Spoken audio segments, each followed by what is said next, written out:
코로나19의 기세가 좀처럼 꺾이지 않고 있습니다. 2019년 12월 30일 중국은 우한에서 코로나19가 발견된 사실을 세계보건기구 WHO 중국 사무소에 통보하였고, WHO는 이를 근거로 코로나19라는 새로운 전염병이 발생하였음을 공식 확인함으로써 코로나19가 세상에 알려지게 되었는데, 코로나19는 1년이 지나는 사이에 전 세계에 엄청난 피해를 주며 코로나 세상을 만들어가고 있습니다. 사람들은 백신과 치료제가 코로나19를 하루빨리 잠재워 정상적인 생활로 돌아가기를 애타게 기다리고 있지만 언제쯤 그것이 가능할지 예측하기 어렵습니다. 언론에서는 코로나19의 2차 확산이나 3차 확산이라는 말을 쓰고 있는데, 나라별로는 안정되거나 통제되는 경우가 있지만 전체적으로는 지금까지 조금도 주춤해지지 않고 꾸준히 증가 추세에 있습니다.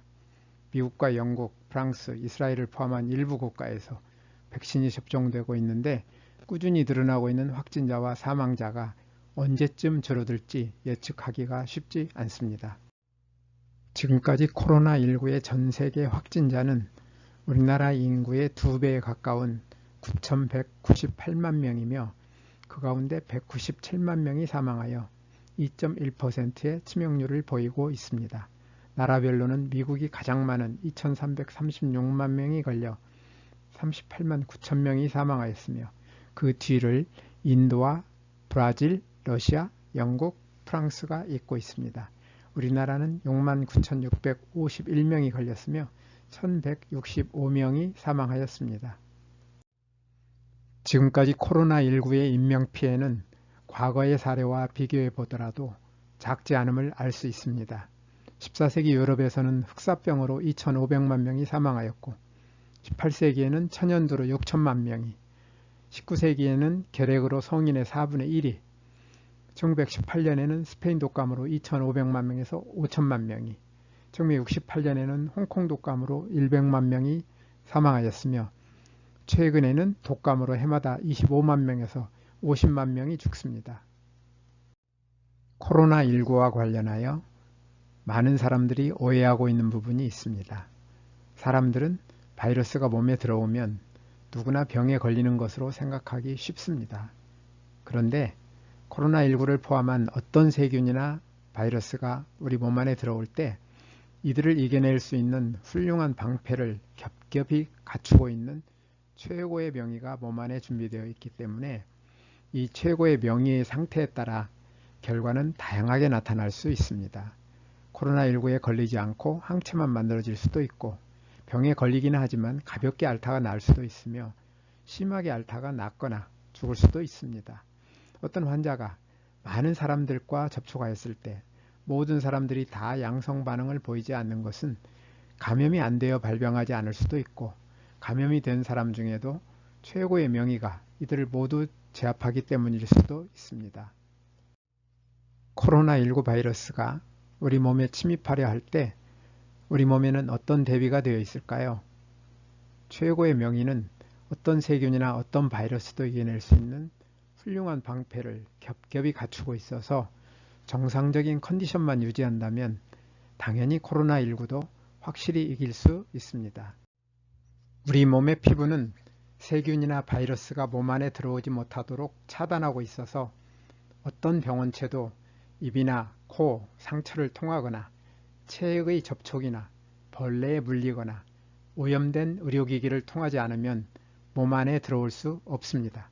어렵게 들어오더라도 콧물이나 기침, 재채기, 기도나 위장관의 점액, 구토와 설사를 통해 몸 밖으로 내보내며 위에서는 강력한 위산을 분비하여 이들을 죽입니다. 여기에서도 살아남는 세균과 바이러스는 면역세포인 백혈구가 찾아내 죽입니다.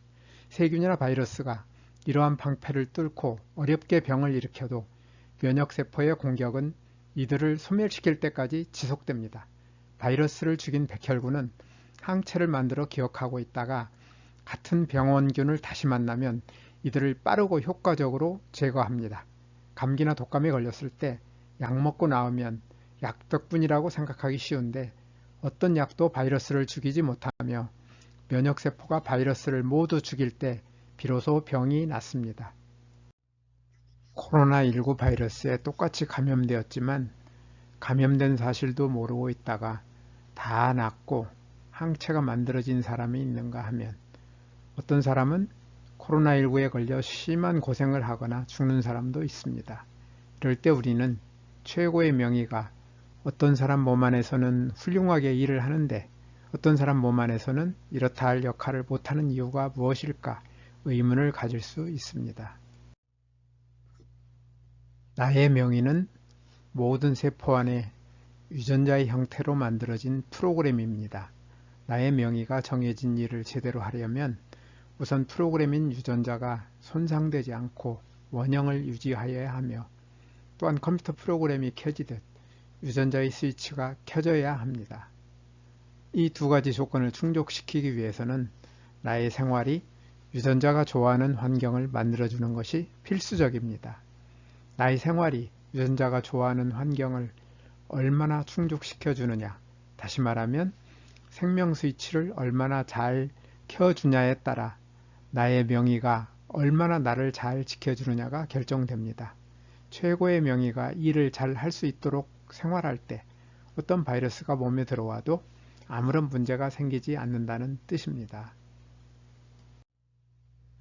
굳이 생활 습관을 바꾸고 싶지는 않고 평소 살던 대로 살다가 혹시 백신 나오면 주사 맞고 병에 걸리면 병원 치료받으면 되지 않을까 생각하는 사람이 있을 수 있습니다. 만약 백신이 예방 효과가 확실하고 치료제의 치료 효과가 매우 높다면 효과적인 방법이라 생각할 수 있겠죠. 백신 개발에는 일반적으로 유효성과 안전성을 검증하기 위해 오랜 시간이 걸리는데 개발될 때까지 마냥 기다릴 수 없으며 백신의 효과와 유효기간도 제한적인 경우가 많아서 백신에만 의존하기에는 한계가 있습니다. 특히 백신이 변종에 전혀 효과가 없으면 다시 개발해야 하는 경우도 있습니다. 독감의 경우 백신이 개발되어 있으나 예방 효과가 50% 수준에 머무르고 있으며 유효기간도 6개월에 지나지 않아 매년 예방주사를 맞아야 하는데 여전히 해마다 25만 명에서 50만 명이 독감으로 죽고 있습니다.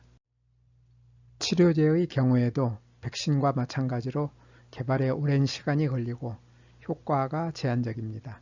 아직까지 바이러스를 직접 죽일 수 있는 바이러스 치료제는 개발된 적이 없으며 바이러스의 증식을 다소 억제하는 수준에 머무르고 있어서 치료제가 어느 정도 도움을 줄 수는 있지만 치료제만으로 낫지는 않습니다. 바이러스 질병으로부터 낫기 위해서는 내 몸에 준비되어 있는 최고의 명의인 면역세포가 반드시 일을 해야 한다는 뜻입니다. 코로나19에 걸려 병원에 입원할 때 병원에서 해줄 수 있는 역할은 크게 두 가지입니다. 첫째는 감염력이 매우 강한 코로나19 바이러스를 다른 사람에게 감염시키지 않도록 격리시키는 것이고, 둘째로 코로나19 증상이 심하여 호흡곤란처럼 긴급한 도움이 필요할 때 도움을 받을 수 있는 것입니다. 사람들은 코로나19를 직접 낫게 하는 치료를 기대할 수 있으나 지금까지 어떤 바이러스 치료제도 바이러스를 직접 죽이지 못하므로 이러한 치료제가 개발되기는 쉽지 않아 보입니다. 그렇지만 바이러스의 증식을 억제하는 치료제만으로도 내 몸의 면역세포가 바이러스를 제거하는 데 도움이 될 수 있으므로 치료제가 개발되면 치료기간을 단축하는 효과를 기대할 수 있습니다. 코로나19에 걸려 병원에 입원할 때 나의 역할은 몸 안의 최고 명의 하나인 면역세포가 좋아하는 환경을 만들어줌으로써 면역세포의 컨디션을 최상으로 회복시키는 것입니다. 물론 평소에 최고의 명의가 좋아하는 생활습관을 갖는다면 예방에도 큰 도움이 될 것입니다. 시청하여 주셔서 감사합니다.